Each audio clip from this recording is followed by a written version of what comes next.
तब तक अमीर नहीं बन सकते जब तक दूसरे लोगों को आप अमीर बनने में मदद नहीं करें। तो इसलिए मैंने कहा कि सपनों की हत्या न करें। तुम ये नहीं खरीद सकते, तुम ये नहीं कर सकते, तुम जरूर असफल हो जाओगे, और इस तरह की फालतू बातें करना। असली जिंदगी में आपके आसपास अक्सर ऐसे ही नकारात्मक लोग होते हैं, जबकि नेटवर्क मार्केटिंग उद्योग में सकारात्मक लोग आपके सपनों को सच करना चाहते हैं। अमीर डैडी कहा करते थे, अगर आपके पास सपने नहीं हैं तो फिर आप जिंदा क्यों हैं? अगर आपके पास ये आशा नहीं है कि आने वाला कल एक बेहतर दिन होगा, आज से बढ़िया होगा या ज्यादा अमीर बनने वाला होगा, तो फिर जिंदा रहने से क्या फायदा? मेरा मतलब है कि कई लोग कहते हैं कि इससे ज्यादा हम क्या कर सकते हैं, हम अपने पुराने घर में, अपनी पुरानी कार में ही खुश हैं, और वो सोचते हैं कि ये बहुत बढ़िया या आध्यात्मिक बात कर रहे हैं।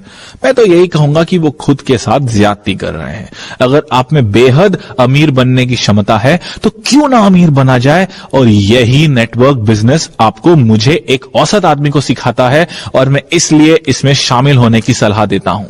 मेरे गरीब डैडी कहा करते थे कि हमें सपने इसलिए नहीं देखने चाहिए क्योंकि हम अपने सपनों को पूरा नहीं कर सकते।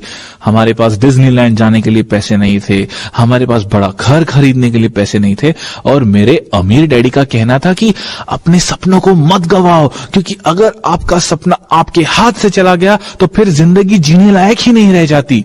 मैं ये नहीं कह रहा कि पैसा ही सब कुछ है, पर यह हमारे जीवन की हर महत्वपूर्ण चीज को प्रभावित जरूर करता है। दूसरे शब्दों में, पैसों का आपके स्वास्थ्य पर प्रभाव पड़ता है। ज्यादातर परिवारों में ज्यादातर लड़ाइयां पैसों के ही कारण होती है।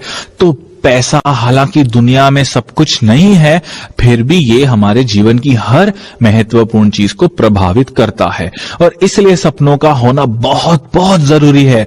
आप जानते हैं कि मैं भी गरीब रहा हूं। मैं पहले ही बता चुका हूं कि मैं और मेरी पत्नी 3 हफ्तों तक बेघर हो गए थे। उन दिनों हम लोग बहुत दुखी थे, हम में ज्यादा झगड़े होते थे और हम में ज्यादा तनाव रहता था। गरीबी के उस अनुभव ने हमें मजबूत बना दिया, और 15 साल बाद हम लोग एक दूसरे के दीवाने हैं, क्योंकि उस अनुभव ने हमें न सिर्फ मजबूत बनाया है बल्कि ज्यादा अमीर भी बनाया है। आज हम एक दूसरे से इसलिए ज्यादा प्यार करते हैं क्योंकि हमें यह नहीं कहना पड़ता कि हम किसी चीज को खरीद नहीं सकते, या हम इस पर पैसा नहीं लगा सकते, या हम इस चीज पर खर्च नहीं कर सकते। ऐसा कभी भी नहीं होता कि हम कोई चीज खरीदना चाहें और उसे खरीदने के लिए हमारे पास पैसे ना हो। आज मुझ में जो आध्यात्मिक भावनाएं हैं, शांति और खुशी की भावनाएं हैं, उनका एक बहुत बड़ा कारण है अमीरी। तो आप ना तो अपने सपनों की खुद हत्या करें, ना ही दूसरों को ऐसा करने दें, क्योंकि सपने ही जिंदगी को जीने लायक बनाते हैं। इसके अलावा अमीर बनने के बाद आप एक अलग दुनिया में पहुंच जाते हैं, जहां आप ज्यादा सपने देख सकते हैं, क्योंकि वहां पर पैसों की कोई समस्या ही नहीं होती। बिल्कुल, मैं ये कहना चाहता हूं कि एक बार आप अपने सपनों को सच कर लेते हैं तो फिर आप और बड़े सपने देखने लगते हैं। इस बात का नई कार या नए कपड़ों से कोई संबंध नहीं है, ये बेवकूफी की बात है। मुझे सैकड़ों नई घड़ियों की कोई जरूरत नहीं है, मैं एक समय पर केवल एक ही घड़ी पहन सकता हूं।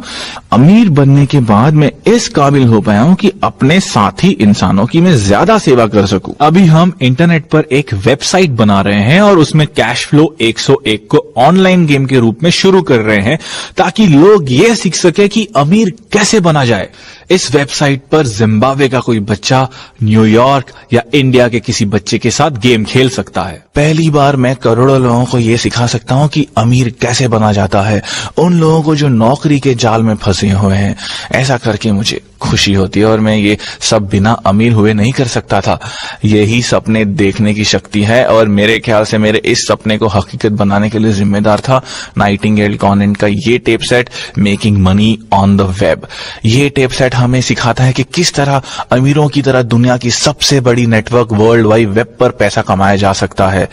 ये बहुत शानदार टेप सेट है, और हालांकि मुझे लगता था कि मुझे बिजनेस के बारे में सब कुछ मालूम है, पर मुझे बहुत कुछ सीखना था। फायदे नंबर 6 यानी नेटवर्क के फायदे के बारे में बताएं। ओके, जो लोग बिजनेस में दिलचस्पी रखते हैं उनके लिए शायद ये सबसे बड़ा फायदा है।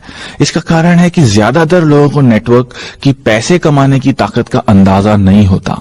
मेटकॉफ के नियमों का कहना है कि नेटवर्क की ताकत नेटवर्क में शामिल लोगों के स्क्वायर के बराबर होती है। मैं इसे विस्तार में समझाना चाहूंगा। सालों पहले जब मैं जेरोक्स फैक्स मशीनें बेचा करता था, तब फैक्स मशीन्स आज की तरह लोकप्रिय नहीं थी। उस समय इनके बारे में कोई नहीं जानता था। मैं जिस आदमी के पास फैक्स मशीनें बेचने जाता था वो मुझसे यही पूछता था कि ये और किस किस के पास है, और मुझे कहना पड़ता था हम इसे और लोगों को बेचने की कोशिश कर रहे हैं। और फैक्स मशीन तब तक किसी काम की नहीं थी जब तक किसी और के पास दूसरी फैक्स मशीन ना हो। और यही नेटवर्क की शक्ति है, क्योंकि अगर नेटवर्क में एक ही व्यक्ति है तो उसकी शक्ति भी एक ही है, पर अगर नेटवर्क में 2 लोग आ जाते हैं तो उसकी शक्ति बढ़कर 4 हो जाती है। अगर 3 लोग जुड़ जाते हैं तो इसका आर्थिक मूल्य बढ़कर 9 हो जाता है, और अगर 4 लोग जुड़ जाते हैं तो इसका आर्थिक मूल्य बढ़कर 16 हो जाता है। तो नेटवर्क मार्केटिंग कंपनियों के साथ एक बढ़िया बात यह है कि मेटकॉफ के नियम के कारण ही वो बेहद तेजी से बढ़ती है। आप अकेले कड़ी मेहनत करते हैं तो आपको अपनी मेहनत का परिणाम घंटों के हिसाब से मिलता है, जबकि हम नेटवर्क मार्केटिंग में ये मान लेते हैं कि